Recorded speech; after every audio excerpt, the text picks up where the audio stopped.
નમસ્કાર, આપ જોઈ રહ્યા છો નેશન પ્લસ ન્યૂઝ. હું છું આપની સાથે હેતલ ભગત. અરવલ્લી જિલ્લાના ધારીમાં સિવિલ હોસ્પિટલમાં ફાળવેલ સરકારી એમ્બ્યુલન્સ ઘણા વર્ષોથી બંધ હાલતમાં હોવાથી ગરીબ દર્દીઓ ખાનગી એમ્બ્યુલન્સનો સહારો લેવા મજબૂર બન્યા છે. અરવલ્લી જિલ્લાના ધારીમાં અદ્યતન સિવિલ હોસ્પિટલનું નવનિર્માણ કરવામાં આવેલ છે. તાલુકાના ગામડાઓમાં રહેતા લોકોને પ્રાથમિક સારવાર આપી રહેલ સિવિલ હોસ્પિટલના નવનિર્માણ પાછળ કરોડો રૂપિયાનો ખર્ચો કરવામાં આવેલ છે, પરંતુ ધારી તાલુકાના ગરીબ દર્દીઓ માટે એમ્બ્યુલન્સની જરૂરી સુવિધા વર્ષોથી નથી. ધારીની સિવિલ હોસ્પિટલમાંથી અન્ય શહેરોમાં જ્યારે દર્દીઓને રિફર કરવામાં આવે છે ત્યારે એમ્બ્યુલન્સની ખાસ જરૂર પડતી હોય છે.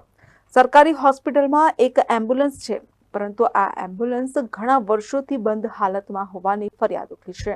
ધારી સરકારી CHC હોસ્પિટલના ડ્રાઈવર અરવિંદભાઈ લીંબાસિયા આજે એમ્બ્યુલન્સ કંડમ થવા હોવાથી કિલોમીટર પૂરા થયેલ હોવાથી બંધ હાલતમાં પડી છે, જે વહેલી તકે સરકારશ્રીને ઉચ્ચ કક્ષાએ રજૂઆત કરેલ છે તો આપવા નમ્ર વિનંતી.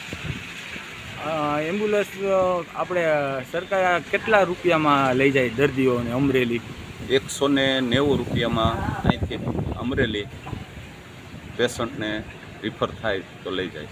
અને જે પ્રાઇવેટ એમ્બ્યુલન્સ ટ્રસ્ટની જે છે તેમાં કેટલા લે છે? ટ્રસ્ટવાળા અને પ્રાઇવેટવાળા 1200 રૂપિયા લે છે અને આપણી સરકારી ધારી CHCની 190 રૂપિયામાં જાય છે. આ એમ્બ્યુલન્સ સેવા લાંબા સમયથી બંધ હોવાથી ગરીબ દર્દીઓને ફરજિયાત ખાનગી એમ્બ્યુલન્સનો સહારો લેવો પડે છે. ગરીબ દર્દીઓ ખાનગી એમ્બ્યુલન્સના 1000 થી 1200 રૂપિયા ચૂકવીને ધારીથી અમરેલી કે અન્ય શહેરોમાં સારવાર લેવા પહોંચે છે. પાર્ટ ટાઈમ ચોકીદાર ધારી CHCમાં એમ્બ્યુલન્સની જરૂર હોવાથી માંગણી કરવામાં અગાઉ એક વખત માંગણી કરેલી છે. અગાઉ પણ 2-3 વખત રજૂઆત કરી છે. આજે પણ ઇન્ટરવ્યૂમાં રજૂઆત કરીએ છીએ કે ગરીબ માણસો માટે એમ્બ્યુલન્સ 190 રૂપિયામાં અમરેલી પકડવા માટે જરૂર છે, તો સરકારશ્રીને અમારી નમ્ર વિનંતી. હજી પ્રાઇવેટવાળા 1200 લે છે, બરોબર? એ તો ભલે ને. Mehul Trivedi, nation plus news, ધારી.